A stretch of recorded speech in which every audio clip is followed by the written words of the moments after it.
ओम नमो भगवते वासुदेवाय। ओम नमो भगवते वासुदेवाय। ओम नमो भगवते वासुदेवाय। ओम श्री हरि श्री हरि श्री हरि श्री हरि। दिति का गर्भ धारण। श्री सुखदेव जी कहते हैं, राजन, प्रयोजनवश सूकर बने श्री हरि की कथा को मैत्रेय जी के मुख से सुनकर भी भक्ति व्रतधारी विदुर जी की पूर्ण तृप्ति न हुई। अतः उन्होंने हाथ जोड़कर फिर पूछा। विदुर जी ने कहा, मुनिवर, हमने यह बात आपके मुख से अभी सुनी है कि आदि दैत्य हिरण्याक्ष को भगवान यज्ञमूर्ति ने ही मारा था। ब्राह्मण जिस समय भगवान लीला से ही अपनी दाढ़ों पर रखकर पृथ्वी को जल में से निकाल रहे थे, उस समय उनसे दैत्यराज हिरण्याक्ष की मुठभेड़ किस कारण हुई? श्री मैत्रेय जी ने कहा, विदुर जी, तुम्हारा प्रश्न बड़ा ही सुंदर है, क्योंकि तुम श्री हरि की अवतार कथा के विषय में ही पूछ रहे हो, जो मनुष्यों के मृत्युपाश का छेदन करने वाली है। देखो, उत्तानपाद का पुत्र ध्रुव बालकपन में श्री नारद जी की सुनाई हुई हरि कथा के प्रभाव से ही मृत्यु के सिर पर पैर रखकर भगवान के परम पद पर आरूढ़ हो गया था। पूर्व काल में एक बार इसी वाराह भगवान और हिरण्याक्ष के युद्ध के विषय में देवताओं के प्रश्न करने पर देव श्री ब्रह्मा जी ने उन्हें यह इतिहास सुनाया था, और उसी की परंपरा से मैंने सुना है। विदुर जी, एक बार दक्ष की पुत्री दिति ने पुत्र प्राप्ति की इच्छा से कामातुर होकर सायंकाल के समय ही अपने पति मरीचि नंदन कश्यप जी से प्रार्थना की। उस समय कश्यप जी खीर की आहुतियों द्वारा अग्नि जिन्ह भगवान यज्ञपति की आराधना कर सूर्यास्त का समय जान अग्निशाला में ध्यानस्थ होकर बैठे थे। दिति ने कहा, विद्वान मतवाला हाथी जैसे केले के वृक्ष को मसल डालता है, उसी प्रकार यह प्रसिद्ध धनुर्धर कामदेव मुझ अबला पर जोर जताकर आपके लिए मुझे बेचैन कर रहा है। अपनी पुत्रवती सौतों की सुख समृद्धि को देखकर मैं ईर्ष्या की आग से जली जाती हूँ। अतः आप मुझ पर कृपा कीजिए, आपका कल्याण हो। जिनके गर्भ से आप जैसा पति पुत्र रूप से उत्पन्न होता है, वे ही स्त्रियां अपने पतियों से सम्मानिता समझी जाती हैं। उनका सुयश संसार में सर्वत्र फैल जाता है। हमारे पिता प्रजापति दक्ष का अपनी पुत्रियों पर बड़ा स्नेह था। एक बार उन्होंने हम सबको अलग अलग बुलाकर पूछा कि तुम किसे अपना पति बनाना चाहती हो। वे अपनी संतान की सब प्रकार की चिंता रखते थे। अतः हमारा भाव जानकर उन्होंने उनमें से हम 13 पुत्रियों को, जो आपके गुण स्वभाव के अनुरूप थी, आपके साथ ब्याह दिया। अतः मंगल मूर्ते कमल नयन, आप मेरी इच्छा पूर्ण कीजिए, क्योंकि हे महत्तम, आप जैसे महापुरुषों के पास दीन जनों का आना निष्फल नहीं होता। विदुर जी, दिति कामदेव के वेग से अत्यंत बेचैन और बेबस हो रही थी। उसने इसी प्रकार बहुत सी बातें बनाते हुए दीन होकर कश्यप जी से प्रार्थना की। तब उन्होंने उसे सुमधुर वाणी से समझाते हुए कहा, भीरू, तुम्हारी इच्छा के अनुसार मैं अभी अभी तुम्हारा प्रिय अवश्य करूँगा। भला जिसके द्वारा अर्थ, धर्म और काम तीनों की सिद्धि होती है, अपनी ऐसी पत्नी की कामना कौन पूर्ण नहीं करेगा। जिस प्रकार जहाज पर चढ़कर मनुष्य महासागर को पार कर लेता है, उसी प्रकार गृहस्थाश्रमी दूसरे आश्रमों को आश्रय देता हुआ अपने आश्रम द्वारा स्वयं भी दुख समुद्र के पार हो जाता है। मानिनी स्त्री को तो त्रिविध पुरुषार्थ की कामना वाले पुरुष का आधा अंग कहा गया है। उस पर अपनी गृहस्थी का भार डालकर पुरुष निश्चिंत होकर विचरता है। इंद्रिय रूप शत्रु अन्य आश्रम वालों के लिए अत्यंत दुर्जय है, किंतु जिस प्रकार किले का स्वामी सुगमता से ही लूटने वाले शत्रुओं को अपने अधीन कर लेता है, उसी प्रकार हम अपनी विवाहिता पत्नी का आश्रय लेकर इन इंद्रिय रूप शत्रुओं को सहज में ही जीत लेते हैं। गृहेश्वरी, तुम जैसी भार्या को उपकारों का बदला तो हम अथवा और कोई भी गुणग्राही पुरुष अपनी सारी उम्र में अथवा जन्मांतर में भी पूर्ण रूप से नहीं चुका सकते। तो भी तुम्हारी इस संतान प्राप्ति की इच्छा को मैं यथाशक्ति अवश्य पूर्ण करूंगा। परंतु अभी तुम एक मुहूर्त ठहरो, जिससे लोग मेरी निंदा न करें। यह अत्यंत घोर समय राक्षसादि घोर जीवों का है और देखने में भी बड़ा भयानक है। इसमें भगवान भूतनाथ के गण भूत प्रेतादि घूमा करते हैं।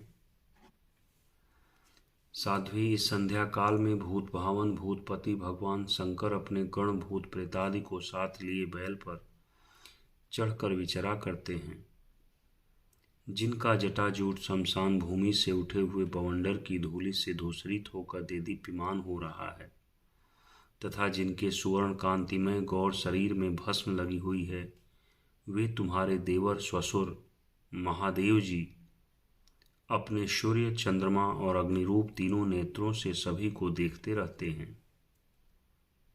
संसार में उनका कोई अपना या पराया नहीं है, न कोई अधिक आदरणीय है और न कोई निंदनीय ही है। हम लोग तो अनेक प्रकार के व्रतों का पालन करके उनकी माया को ही ग्रहण करना चाहते हैं, जिसे उन्होंने भोग कर लात मार दी है।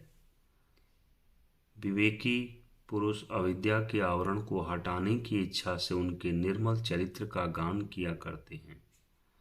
उनसे बढ़कर तो क्या उनके समान भी कोई नहीं है, और उन तक केवल सत्पुरुषों की ही पहुंच है। यह सब होने पर भी वे स्वयं पिशाचों का सा आचरण करते हैं। यह नर शरीर कुत्तों का भोजन है। जो अविवेकी पुरुष आत्मा मानकर वस्त्र आभूषण माला और चंदनादि से इसी को सजाते संवारते रहते हैं, वे अभागे ही आत्माराम भगवान शंकर के आचरण पर हंसते हैं। हम लोग तो क्या ब्रह्मादि लोकपाल भी उन्हीं की बांधी हुई धर्म मर्यादा का पालन करते हैं। वे ही इस विश्व के अधिष्ठान हैं तथा यह माया भी उन्हीं की आज्ञा का अनुसरण करने वाली है। ऐसे होकर भी वे प्रेतों का सा आचरण करते हैं। अहो, उन जगत व्यापक प्रभु की यह अद्भुत लीला कुछ समझ में नहीं आती। मैत्रेय जी कहते हैं, पति के इस प्रकार समझाने पर भी कामातुरा दिति ने वेश्या के समान निर्लज्ज होकर महर्षि कश्यप जी का वस्त्र पकड़ लिया। तब कश्यप जी ने उस निंदित कर्म में अपनी भार्या का बहुत आग्रह देख देव को नमस्कार किया और एकांत में उसके साथ समागम किया। फिर जल में स्नान कर प्राण और वाणी का संयम करके विशुद्ध ज्योतिर्मय सनातन ब्रह्म का ध्यान करते हुए उसी का जप करने लगे। विदुर जी दिति को भी उस निंदित कर्म के कारण बड़ी लज्जा आई और वह ब्रह्मर्षि के पास जा सिर नीचा करके इस प्रकार कहने लगी। दिति बोली, ब्राह्मण भगवान रुद्र भूतों के स्वामी हैं। मैंने उनका अपराध किया है, किंतु वे भूत श्रेष्ठ मेरे इस गर्भ को नष्ट न करें। मैं भक्त वाक्षा कल्पतरु उग्र एवं रुद्र रूप महादेव को नमस्कार करती हूँ। वे सत्पुरुषों के लिए कल्याणकारी एवं दंड देने के भाव से रहित हैं, किंतु दुष्टों के लिए क्रोध मूर्ति दंडपाणी हैं। हम स्त्रियों पर तो व्याध भी दया करते हैं, फिर वे सती पति तो मेरे बहनोई और परम कृपालु हैं, अतः वे मुझ पर प्रसन्न हों।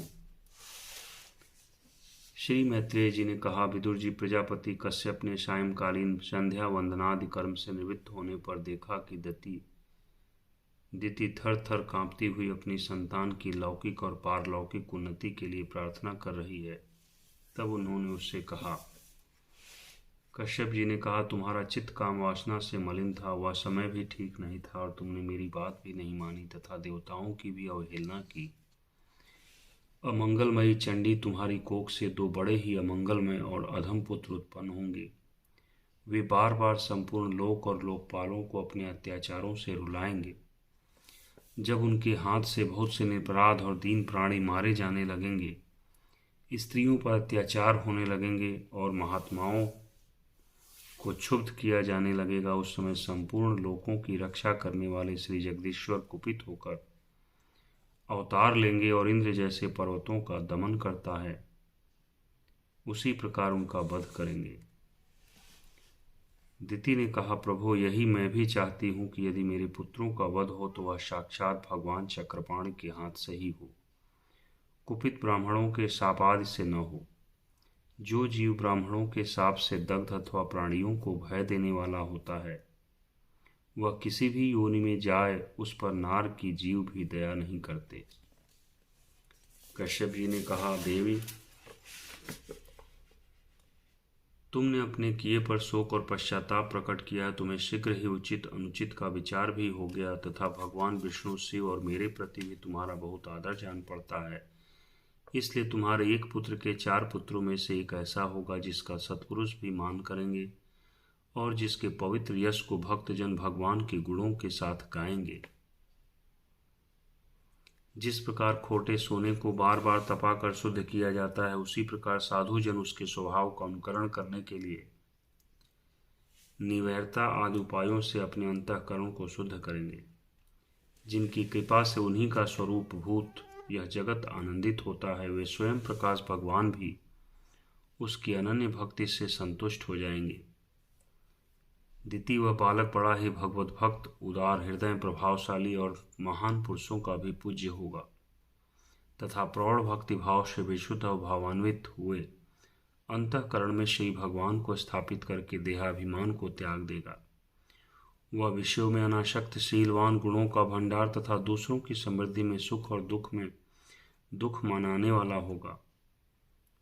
उसका कोई शत्रु न होगा तथा चंद्रमा जैसे ग्रीष्म ऋतु के ताप को हर लेता है, वैसे ही वह संसार के शोक को शांत करने वाला होगा। जो इस संसार के बाहर भीतर सब ओर विराजमान है, अपने भक्तों की इच्छा अनुसार समय समय पर मंगल विग्रह प्रकट करते हैं और लक्ष्मी रूप लावण्य मूर्ति ललना की शोभा बढ़ाने वाले हैं तथा जिनका मुखमंडल झिलमिलाते हुए कुंडलों से सुशोभित है, उन परम पवित्र कमल नयन श्री हरि का तुम्हारे पौत्र को प्रत्यक्ष दर्शन होगा। श्री मैत्रेय जी कहते हैं, विदुर जी, दिति ने जब सुना कि मेरा पौत्र भगवान का भक्त होगा तब उसे बड़ा आनंद हुआ तथा यह जानकर कि मेरे पुत्र साक्षात श्री हरि के हाथ से मारे जाएंगे, उसे और भी अधिक उत्साह हुआ।